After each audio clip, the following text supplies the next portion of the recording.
Good evening, CR. My name is Mike. I'm a grateful believer in Jesus Christ, and I struggle with materialism, selfishness, and lust.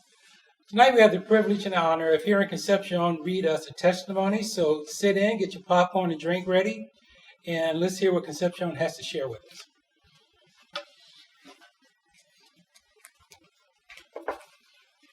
Good evening, CR family. Tonight's testimony, again, is from Life's Healing Choices, and I think that the majority of us who have gone to the Celebrate Recovery Summit have heard her testimony. Her name is Marnie, and she's the one who directs all of the different Celebrate Recovery conferences. Just a sweet, sweet individual, and this is her story. So I wish I could start this story with once upon a time or there once was a little girl, but instead it starts with a broken home, torturous abuse, fits of rage, and those I held dearest to my heart stripped away from me. These are just some of the catalysts that led to my sinful lifestyle filled with pornography, sex, and lust. My name is Marnie, and I'm a grateful believer in Jesus Christ who struggles with sexual addiction and anorexia. My path to recovery started at Saddleback Church in November of 2000. I remember that night well. I crawled into the church building, broken and unaware of reality. My view on life had become so distorted and my actions so out of control that I don't think the enemy himself could have kept up with me.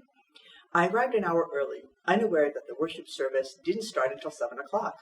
I remember sitting there listening to the band rehearse while a handful of people walked around and set things up. Tears began to form in my eyes as I looked around, and I struggled to blink them back. I didn't know what I was doing there. Everything within me wanted to get up and walk out. I was still in denial. The same thoughts repeated in my head. Whatever is wrong with these people is way worse than anything I could have done. And whatever I've done, I'm sure I can fix it on my own. But for some reason, I could not bring myself to get up out of that chair and leave. I was startled when a man came up to me, put his hand on my shoulder, and said, "Excuse me, but the seat is taken." As I looked around the empty room, it took me a moment to realize that he was kidding. Despite my confusion, I found comfort in his words. I felt welcome and a little less out of place. That night happened to be the 9th anniversary of Celebrate Recovery. I watched as people started coming into the room, smiling, hugging, and celebrating. After a brief worship service, I attended Newcomers 101, where I confessed my secrets for the first time. The woman who led 101 that night came and sat beside me, cut my hands in hers, and told me, "Everything is going to be okay. You've come to the right place." Though I must admit I was a bit skeptical, that was exactly what I needed to hear. Long before I was born, my family was plagued with turmoil. My parents divorced before my first birthday, and after they separated, they sent my older sister and me to live with my father and grandparents in Hawaii. My father was absent most of the time, so my grandparents were unofficially assigned to care for us. My fondest childhood memories are of the years I spent with my grandparents in Hawaii.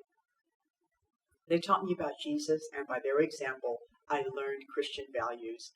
Thankfully, they showed me what it was like to live in a normal family. My parents, on the other hand, were the opposites of my grandparents. My father was a functioning alcoholic, and his negligence as a parent allowed me more freedom than was good for me. I remember crouching in a corner with my sister trying to smoke some of my dad's cigarettes and drink some of his beer.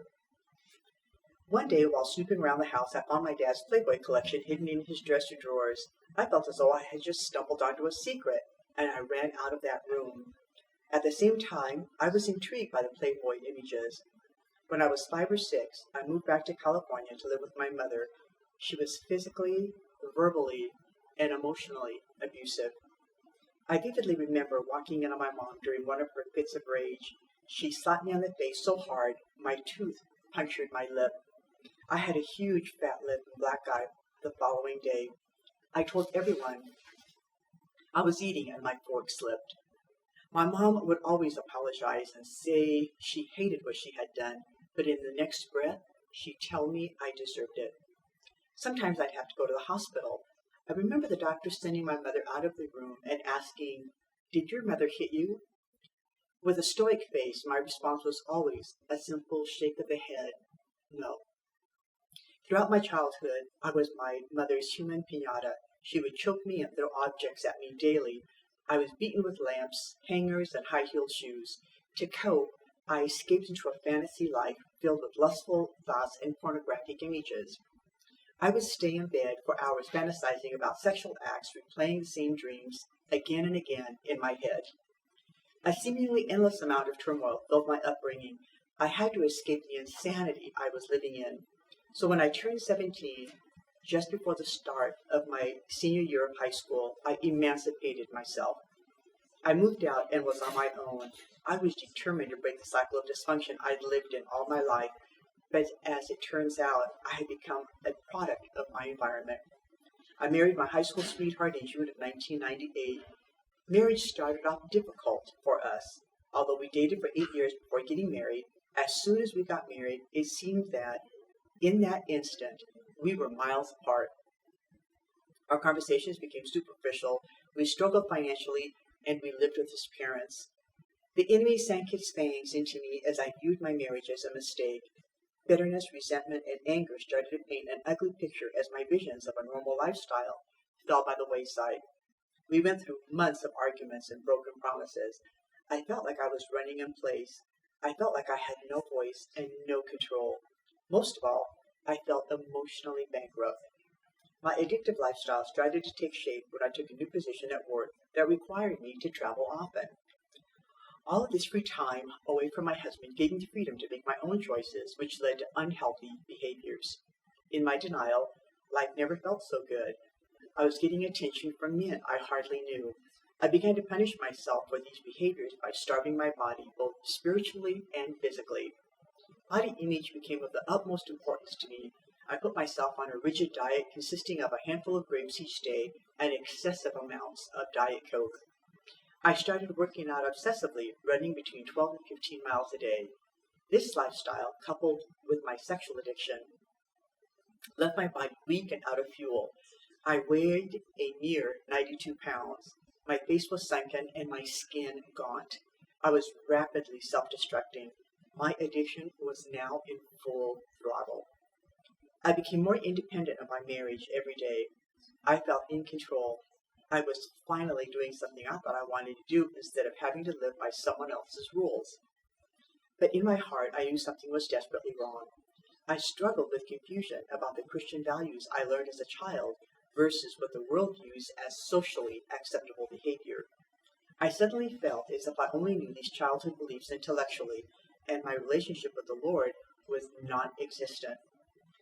I ignored thoughts about God and replaced them with alcohol, anorexia, and adultery. I was on a suicide mission devoted to a life of deception. My life mirrored the very women I had been warned against in my childhood. Bible lessons. Jezebel, Potiphar's wife, and Delilah. Yes, Delilah. My life had become a reflection of this woman whose greatest accomplishment in life was destroying the man who loved her most. As a child, I had a lot of practice pretending all was well, so I'd walk into work with a smile on my face, balanced, poised, and professional. Then I would walk into my office, shut the door, and act out with internet pornography in chat rooms.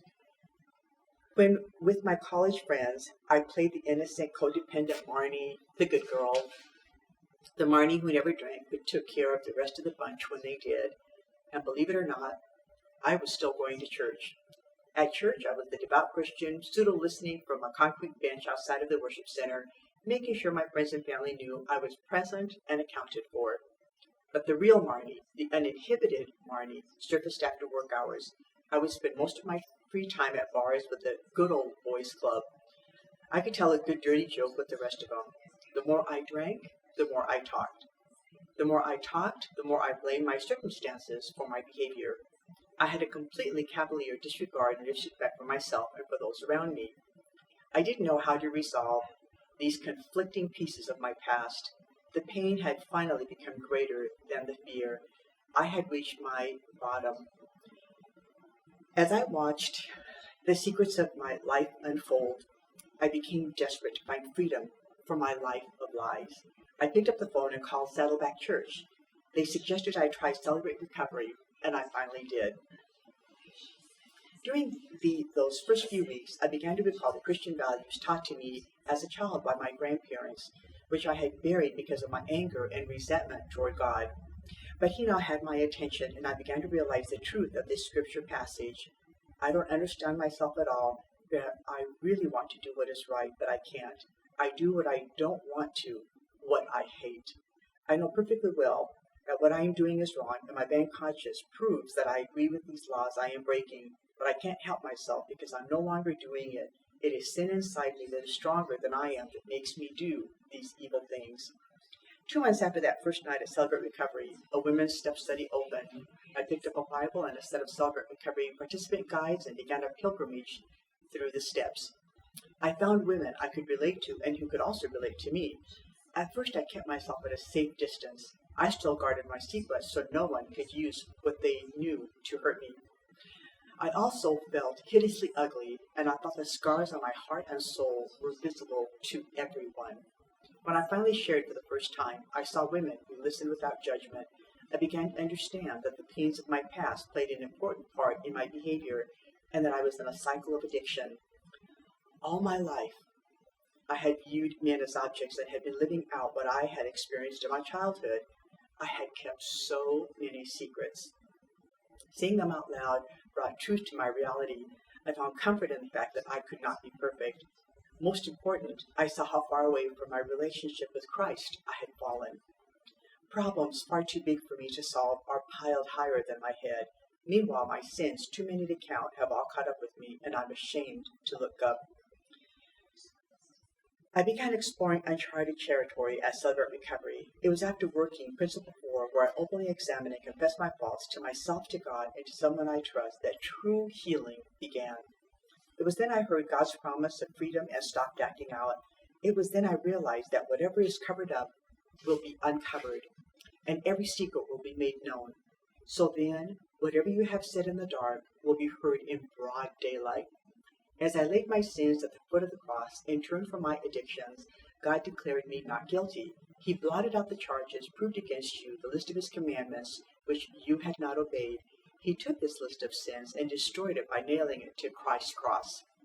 I have reconciled my relationship with my husband, and today we have a beautiful marriage built on honesty and trust. The challenges are still there. Marriage takes work, and my view on marriage is that every couple needs to argue now and then just to prove their relationship is strong enough to survive. We are blessed with the most precious gifts of all, 2 beautiful girls. My new ministry in life is my family. Where they once played fiddle to my work and my addictive behavior, they are now my priority.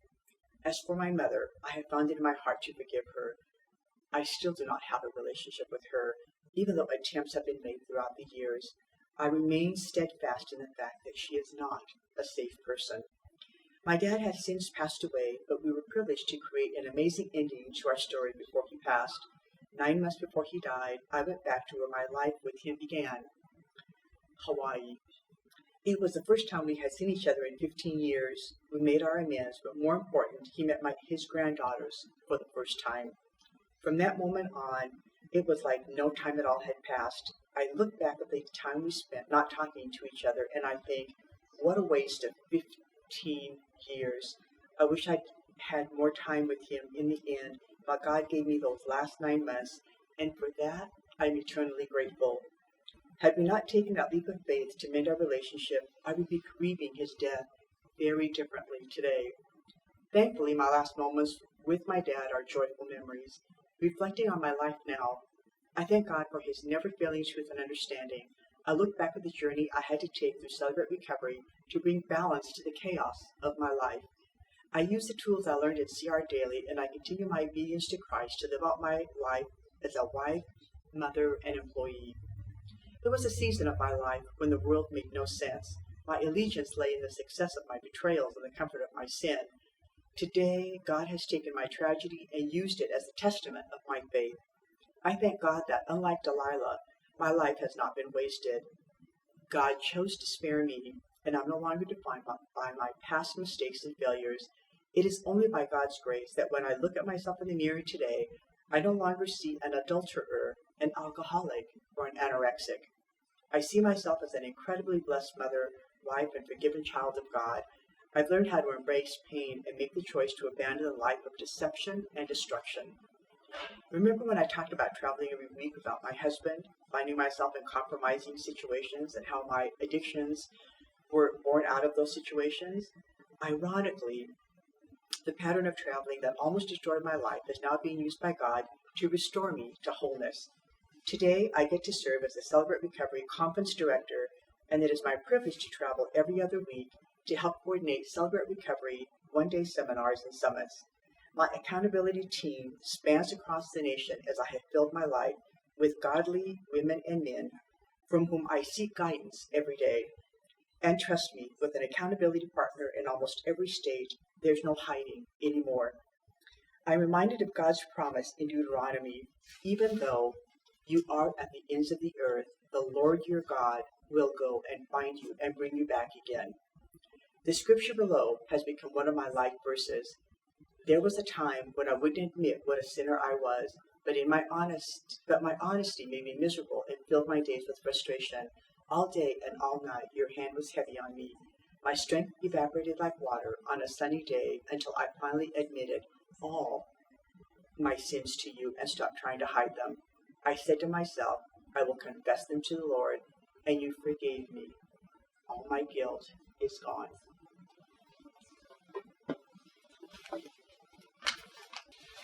Thank you, Concepcion. What a gripping, glorifying, enlightening testimony. Let me take a moment now and read the Serenity Prayer. God, grant me the serenity to accept the things I cannot change, the courage to change the things I can, and the wisdom to know the difference.